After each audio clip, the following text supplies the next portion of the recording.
Aujourd'hui, je vais participer à un atelier avec l'association Entre Cours et Jardin et la Société d'Horticulture du Mans. Je ne sais plus exactement la dénomination, mais je vais vous le rappeler tout à l'heure.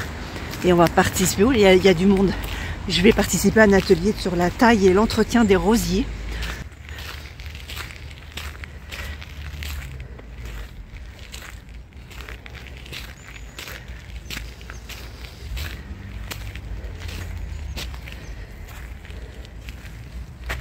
Il y a une très belle roseraie.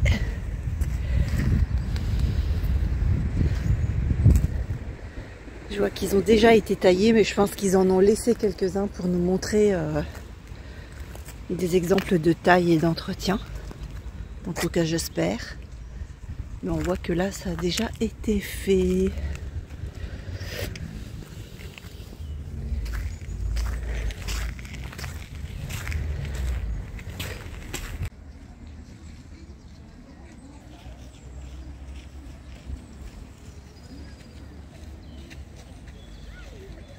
Donc il s'agit du jardin des plantes de la ville du Mans. Et donc l'association c'est Entre Cours et Jardin qui organise chaque année la manifestation de la fête des jardins et de l'art. La fête des plantes et de l'art au jardin exactement, très exactement. J'ai fait quelques vidéos déjà sur le sujet.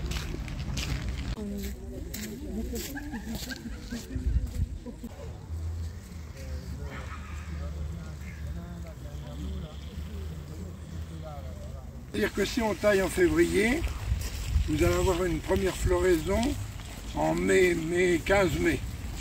Si vous taillez au 15 mars, vous l'aurez au 15 juin. Il faut à peu près 2 mois pour que la pousse se fasse. Deuxième chose, on ne taille que les rosiers remontants, c'est-à-dire ceux qui font 2, 3 floraisons dans l'année. En général, c'est pratiquement toutes les espèces modernes. Les variétés modernes. Par contre, tout ce qui est variété ancienne, comme toutes les lianes que vous avez là autour de la pergola, et puis quelques vieux rosiers qui sont dans la roseraie sur tige, ce sont des variétés anciennes qui ne font qu'une floraison. Alors l'intention, il ne faut rien tailler en ce moment, sinon vous n'aurez rien dans l'année. Il faut tailler tout de suite après la floraison. Donc, s'ils fleurissent en juin, en juillet au plus tard en août, il faut avoir taillé. Ensuite, il y a une première taille que l'on fait en général en fin octobre, début novembre, qui a été faite ici. Moi j'appelle pas ça une taille, j'appelle ça du nettoyage. C'est-à-dire que l'on coupe la brindille qui a fleuri pour... c'est pas la peine de nourrir un fruit qui va servir à rien et qui souvent fatigue la plante. Alors ce que l'on fait, eh bien, on coupe la brindille sur 20 cm. Alors si vous avez encore des feuilles, et je vais déjà éliminer un problème, si vous avez encore des feuilles, c'est facile de savoir où il faut couper. Sur une brindille qui a fleuri, vous avez donc le fruit, cynorrhodon, et sous le fruit, vous avez une première feuille, une feuille composée, qui n'a que 3 folioles. À l'opposé en dessous encore, vous avez une nouvelle feuille composée, mais qui n'a toujours que 3 folioles. Et en général, là, au 4e étage, vous avez une feuille complète qui a 5 folioles. Mais ça peut être au 6e, hein, ça dépend un peu de la pousse. Hein, alors, le plus simple, quand on nettoie, eh bien, on coupe au-dessus de l'œil qui est caché par la feuille à 5 folioles. Vous gagnerez du temps pour l'année suivante. Alors, la feuille du rosier, c'est une feuille composée, c'est-à-dire qu'elle a un axe principal et autour de cet axe, vous avez un certain nombre de folioles, c'est-à-dire de petites feuilles. Et là, celle-là, justement, c'en est une qui a 5 folioles.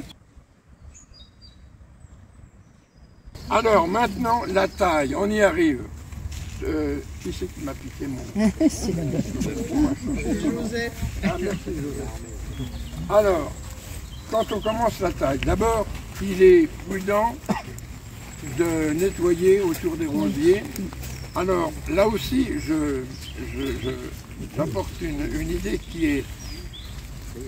On lit quelquefois dans les livres que après la taille, il faut bêcher autour du rosier. Surtout pas, parce que le rosier, c'est une plante qui a des racines de surface. Vous allez blaster les racines, et qu'est-ce que vous allez obtenir? Eh bien, plein de rejets qui ne fleuriront jamais. C'est les fameux gourmands qui sont assez connus. Et on enlève le bois mort. Alors, c'est pas... On pourrait faire ça à la fin, hein, mais ça permet d'y voir plus clair. Alors moi je vais le faire comme si ça n'avait pas été fait, et les gars ils sont malins, hein, ils ont voulu nous montrer le beau pied. Donc vous voyez, il y a par exemple des morceaux de bois mort là. Hop. Alors le bois mort, il ne faut pas hésiter à prendre comme outil un outil comme celui-là, c'est-à-dire des forces, parce que c'est souvent de très grosses tiges, et c'est assez dur à le rosier. C'est un coupe-branche si vous voulez. Ouais, ouais. Alors oui, au passage, avoir des outils affûtés. Propre pour le rosier, c'est pas grave. Alors quand je dis propre, c'est que des fois les lames sont noires parce que vous avez des résines, de la sève qui a collé. Bon, si on veut être parfait, on prend de l'alcool à brûler, puis on l'enlève. Moi je m'amuse pas. Par contre, avant de venir, j'ai pris une pierre à affûter et j'ai donné un petit coup au tranchant de ma lame pour que ça soit des coupes franches. Et ça, c'est très important. Parce qu'une coupe qui n'est pas franche, vous allez avoir une partie du tissu de la branche qui va rester sur le pied et qui va attirer plein de parasitoses. Donc, il faut se méfier. Mais c'est un outil que tout jardinier devra avoir, surtout que... Hop. Et quand on peut plus se bouger, qu'on a une branche haute, on monte quand même jusqu'à 3 mètres. On va enlever celui-là d'abord. C'est-à-dire qu'on agit de proche en proche, hein, pour ne pas faire de bêtises. Vous voyez, là. Ouais, tiens, voilà le bel exemple. J'ai taillé dans le vif. Oui. Et ça, c'est bien. Parce que ça va faire une belle cicatrisation. Et si ça cicatrise, les champignons, tout ça, ça ne va pas pénétrer. Voilà. Bon, ben, on lui a réglé son compte à celui-là. Alors, où est-ce qu'il est? Il y a celui-là. Oui, il y avait oui, c'est pas grave. C'est pas grave. C'est pas grave. Il y a l'autre là qui est mort.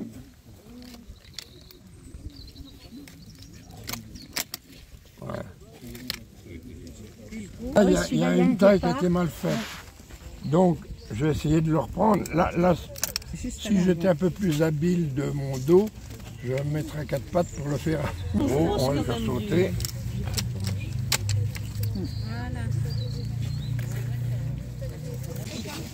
Alors, s'il en reste, c'est pas très grave, mais c'est quand même esthétiquement plus joli. Hop là. Alors, maintenant, quand on a enlevé le bois mort, on arrive aux choses sérieuses. La taille que l'on va faire maintenant, c'est une taille qu'on dit trigène, c'est-à-dire à 3 yeux. C'est la taille qu'on fait presque sur tous les arbres et arbustes qu'on peut tailler. Alors pourquoi 3 yeux? On fait ça à une période où il peut geler encore.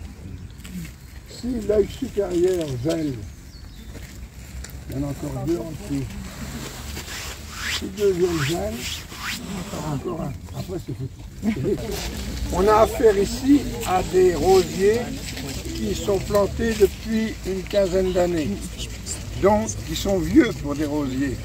Un rosier, ça vit 25 ans, sauf des vieux rosiers de grand-mère qui peuvent vivre, des rosiers sarmenteux, c'est-à-dire ceux, vous savez, qui font un tronc très, très gros, des fois gros comme mon poignet, et qui n'ont plus que quelques branches dans le haut, ça peut vivre plus d'1 siècle. Hein.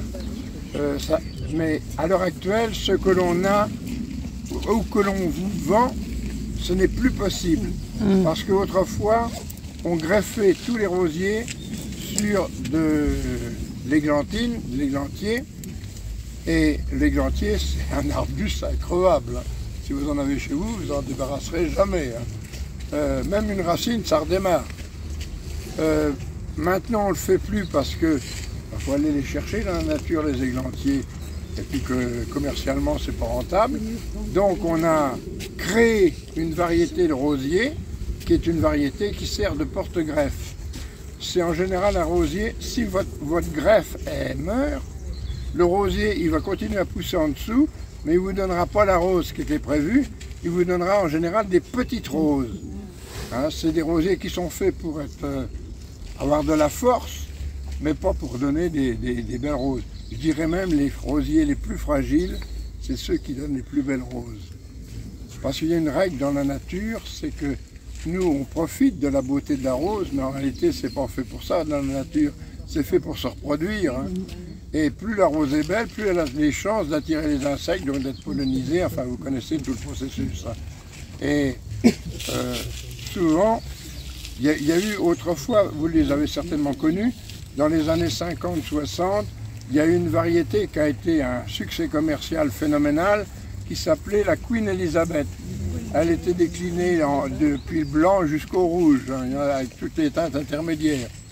Et c'était une rose, un rosier, qui n'était pas très solide, mais qui avait le mérite, c'est qu'on le coupait presque au ras du sol, on lui fichait la paix, on lui disait rien pendant un an, hein, pour qu'il fasse du bois, et l'année suivante, on avait à nouveau des roses. Et moi, je connais quelques vieux jardins autour de moi où il y a encore des Queen Elizabeth. J'en ai encore dans mon jardin, mais elles veulent plus fleurir parce qu'elles en ont marre. Bon, alors, soyons sérieux. Vous avez un rosier récent, il va faire une sorte de cale au ras du sol qui est un peu gros comme le poing, et puis vous avez les branches qui partent un petit peu comme ça, là. Sur des vieux, ça se voit bien. Hein. Et donc le but, ça va être de conserver de belles, j'appelle ça des cannes, moi, c'est-à-dire de belles cannes qui partent de ce moignon, qui est le point de greffe, tout simplement, et de les tailler pour que, esthétiquement, elles aient un positionnement agréable. Alors, quel est le positionnement agréable pour un rosier? Eh bien, il faut imaginer que quand il est en fleurs, c'est quand toutes les roses sont étalées en corbeille. Alors, moi, je commence toujours du haut et je descends vers le bas. C'est plus facile. Vous avez une branche, là, qui part, qui est bien dirigée, puisque, vous voyez, elle démarre la corbeille en partant vers l'extérieur. Or, pour que la branche parte vers l'extérieur, il faut que l'œil qui est tout à fait dans le haut, il est grand temps de tailler, hein. L'œil qui est tout à fait dans le haut soit tourné vers l'extérieur. Vous voyez comment ça va pousser? On voit bien le démarrage, là. Il va pousser là, il va monter comme ça, et quand il va faire, pour cette variété-là, une trentaine de centimètres, le bourgeon floral va se former, et vous aurez la fleur peu de temps après. Alors, qu'est-ce que je fais? Je pars du point de départ de la branche qui est ici, et je compte les bourgeons. Il y en a un ici, un deuxième, et un troisième qui est là. Il y en a un tout petit là, mais c'est un bourgeon dormant, il faut lui fiche la paix. Eh bien, pour cette branche-là, j'ai rien à faire. Là, c'est plus intéressant. J'ai un bourgeon là. Vous allez me dire, je ne le vois pas. C'est vrai. Alors, je vais vous le montrer si je trouve une branche ici près. On appelle ça une cicatrice foliaire. C'est la feuille qui était collée ici. Ah, donc, et foliaire, ça vient de feuille. Ça fait une ligne, vous voyez, la petite ligne sombre que vous avez là. Alors, un léger trait, donc il y a un bourgeon ici. Ça fait 1, 2, 3 et 4. Le deuxième, je sais pas, il est dirigé vers l'intérieur, il ne m'intéresse pas. Le quatrième, il est dirigé aussi, enfin il est un peu latéral, mais on sent bien que la branche, en plus, il est double. Oui, il y a 2 bourgeons côte à côte. Ce qui n'est pas très fréquent. Hein. Comment? Même plus, il y en a 3. Il y en a même peut-être 3, oui. Alors, je vais prendre celui-là, parce que je suis sûr que la branche va partir comme ça. et on va la tailler. Alors, attention, prenez bien votre sécateur comme il faut. Il faut que la branche que vous avez taillée s'appuie sur le marteau, c'est-à-dire cette partie-là, et que la lame vienne couper comme ça. Parce que la branche ne va pas reculer, donc ça va être une coupe nette. Si vous coupez comme ça, c'est le marteau qui va appuyer sur la lame, et ça va faire du travail cochonné. Ça va écrabouiller en fait. Ouais. Ça va être écrabouillé, oui. Alors, mais finalement, l'ergonomie de la plupart des sécateurs maintenant fait qu'on les tient tout à fait naturellement comme il faut. Alors, une coupe légèrement en biais. Alors, la coupe à peu près à 1 cm, c'est pas au millimètre près. Hein. Et alors, légèrement en biais. Alors, ça par contre, c'est important. Parce que quand des matins de brouillard, vous avez une goutte d'eau qui se forme sur la... Elle va être chassée par la pente. Et s'il y a un coup de gelée derrière, ça ne va pas geler. Alors que si vous avez une goutte d'eau sur la coupe qui gèle, automatiquement le bois, ça va être brûlé. Si je coupe trop près du bourgeon, comme ça a été coupé là d'ailleurs, il va finir par se dessécher puisque une partie de la sève ne viendra pas. Alors, vaut mieux être trop haut que trop bas. Hein, c'est tout bête, mais il faut y penser. L'intérieur, c'est le 4e. Allez, c'est pas bien. Et mon 3e, là, il est à l'extérieur. Donc, je vais couper juste au-dessus, là. Légèrement en biais, il ne faut pas que ça soit ici, là. Pourquoi? Parce que j'ai déjà une branche qui est très âgée. Celle-ci, la première est alimentée, celle-ci est sous-alimentée. Ça se voit, elle a 1 mm de diamètre de différence à l'œil. Et donc, ça veut dire qu'à terme, elle va dépérir, parce que moins alimentée. D'autant plus que là, vous voyez, ça commence à... On dit comme chez les cerfs, on dit commence à ravaler. C'est la branche commence à se dessécher, à descendre. Alors, là, j'ai un œil, un autre qui est à l'intérieur, un 3e, il n'y en a pas de votre côté, hein, je crois pas, j'en vois pas. Donc c'est celui-là qui est dirigé par là. Celui-là, il a été taillé trop court, il va mourir. Donc, je taille là, hop là. Et c'est pas trop mal. Alors, il me reste la grosse. Je vais garder pour la fin. Hein. Ah oui. Parce que c'est une branche magnifique. Celle-là, je suis sûr qu'elle va fleurir. Et même plusieurs fois dans l'année, parce qu'elle est nourrie au maximum. Hein. Alors, il ne faut pas la louper. Il y a plein de petites pousses ici, mais ça, c'est l'avenir. Les petits bourgeons qui sont tout petits, là, c'est l'avenir. C'est des branches pour dans 2 ou 3 ans. C'est les branches de renouvellement. Là, je dois avoir ici, vous le voyez peut-être ici, là. Ah oui. Je vois un bourgeon, je vois la ligne de foliaison, là. J'en ai un 2e là, j'en ai un 3e ici. Et puis là, il est vers l'intérieur. Donc c'est celui-là qui m'intéresse. Vous voyez ce que je vais faire. Mais comme je suis malin, enfin j'essaye. Je prends j'ai pris 2 armes. Ça c'est un petit sécateur de dames hein, qui est agréable. Ah mais c'est pour ça que je le prends, hein, parce qu'il est léger, il est très agréable. Ça c'est le classique qu'on voit partout. Mais c'est lourd à la main quand vous en faites toute la journée. Hein. Par contre, il a une force de coupe plus grande. Et même, il m'arrive de prendre les forces pour faire des tailles. Hein. Quand vous avez une grosse branche, ça évite d'abîmer. Alors, j'ai repéré mon truc, moi, maintenant.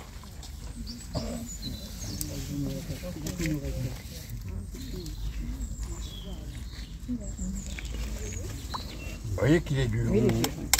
Voilà. C'est bon. Petites pousses qui sont là. Il faut surtout les laisser et surtout essayer de ne pas les casser. Parce que c'est l'avenir. Si par hasard cette branche-là est crève, vous allez pouvoir sauver votre rosier avec des branches là. Alors, comment s'en sortir? Parce que ces pousses-là vont donner en général des brindilles, pas très grosses, mais très puissantes, très vives si vous voulez, qui vont monter. Alors, moi ce que je fais, c'est que vers le mois de juin, je les coupe à la moitié. Je les coupe à la moitié, donc ça rétablit déjà ma forme de rosier. Et puis ça redonne de la force à la branche puisqu'elle est alimentée sur moins long. Et l'année suivante, je vais pouvoir la tailler pour qu'elle monte à fleurs.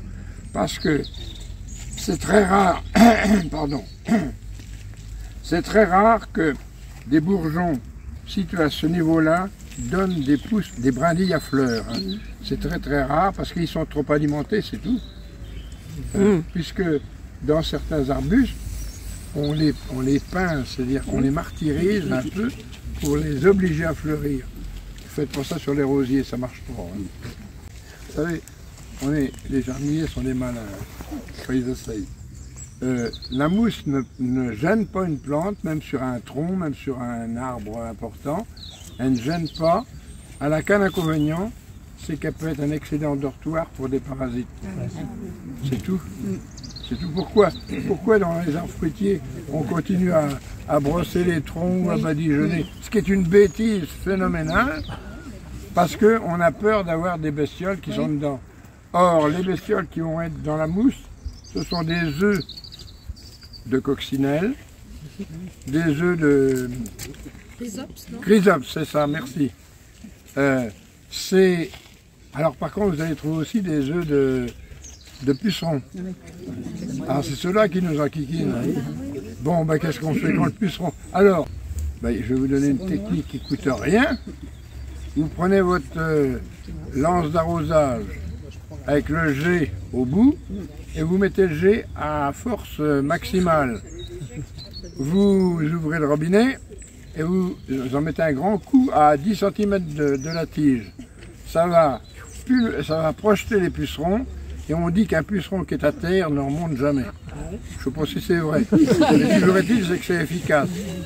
Si vous n'avez pas le jet à côté et que vous vous baladez dans votre jardin, des pucerons. Vous prenez la pince d'Adam et puis vous passez votre doigt comme ça écrase tout. Terminé, c'est fini. Et vous n'aurez pas perdu votre temps. Excusez-moi. Oui. Et vous n'aurez pas perdu votre temps. Il y a la coccinelle. Puis alors, bon, il y a aussi tous les prédateurs. Hein. C'est vrai qu'une coccinelle, quand elle s'attaque au puceron vert du rosier, je peux vous dire qu'elle mange. Elle n'est pas chassée par les fourmis. Alors, pourquoi les fourmis sont là encore dans le coup là? C'est que le puceron, qu'il prélève de la sève, c'est vrai que c'est embêtant, mais surtout, il produit un déchet qu'il rejette, qui est sucré. Et les fourmis, ils adorent ça, c'est du miel pour elles. Hein? D'ailleurs, les abeilles viennent aussi en prendre pour vous faire votre miel. Hein?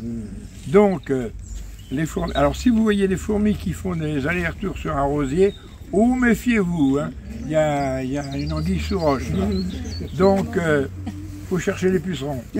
Et le miela, puisque ça s'appelle le miela, l'espèce de sucre fait par le puceron, le miela est très riche au niveau biologique et il fait se développer un autre champignon qu'on appelle la fumagine.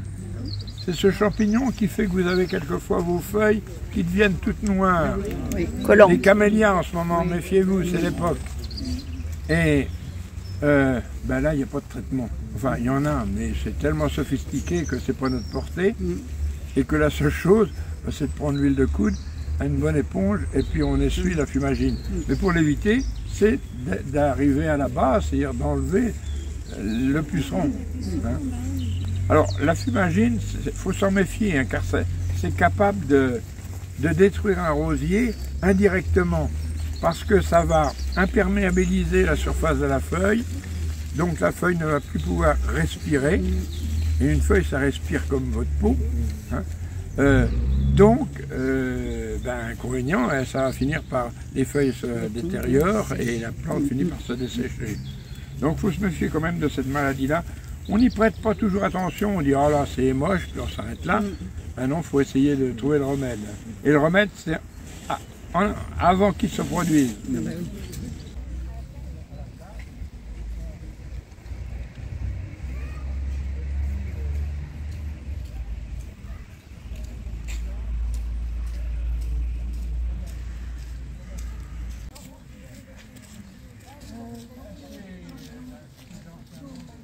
sur les rosiers grimpants en particulier, on a souvent une cochenille qui fait de toutes petites taches blanches, mais c'est gros comme, même pas une tête d'épingle, c'est tout petit. Hein.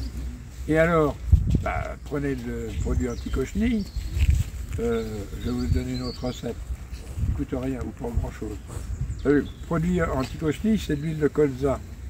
Mais prenez pas l'huile de colza que vous consommez, c'est pas tout à fait le même traitement. Ou alors vous prenez la recette suivante, vous mettez 1 à 3 cuillères de savon noir dans 1 litre d'eau, tiède, parce que pour le dissoudre, il faut que ça soit tiède. Vous attendez que ça refroidisse, et puis vous pulvérisez. Alors pourquoi? C'est tout simplement que les cochenilles sont formées d'une carapace, et en dessous, il n'y a souvent pas une cochenille, mais une petite famille. Donc la couche huileuse ou savonneuse va couvrir la carapace, va empêcher la bestiole de respirer, donc elle va finir par crever.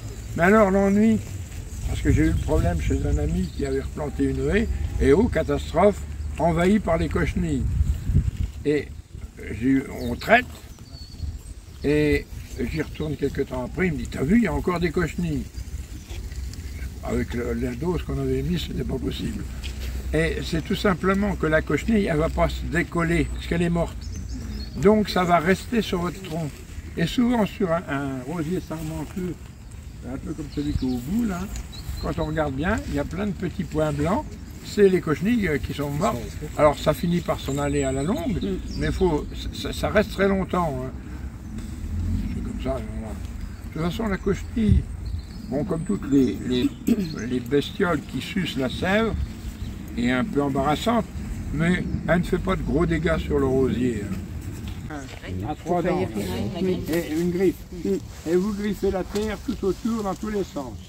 Ça suffit bien pour le rosier.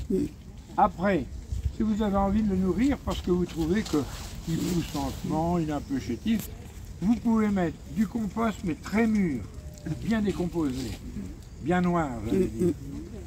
Vous en mettez 3 ou 4 poignées autour et vous griffez à nouveau. On peut, certains le disent, moi je ne le fais pas et pourtant j'en ai pour savoir qu'en faire, on peut mettre de la cendre de bois. Mais moi je m'en méfie parce que ça contient du calcaire, du calcium et ça peut provoquer un peu de chlorose. Mais si vous mettez une poignée, ça ne sera pas dommageable, surtout que la cendre de bois, pas de houille, hein, cendre de bois, ça contient de la potasse qui est l'élément essentiel pour la floraison. Et alors, si vous voulez qu'elle soit efficace, dès que vous l'avez semée autour de votre pied, vous repassez un coup de griffe. D'ailleurs, pour le compost, c'est pareil. C'est pour éviter qu'il brûle à l'air. Et puis, on l'incorpore comme ça. Et ça suffit. Le compost bien mûr, vous l'utilisez au printemps pour nourrir la plante. Et puis, fin mai, début juin, quand ça commence à chauffer là-haut, vous prenez du compost moins mûr et vous en servirez pour couvrir le sol pour éviter l'évaporation de l'eau. Alors par contre, il ne faut pas en mettre plus de 5 cm parce qu'après vous allez étouffer le sol.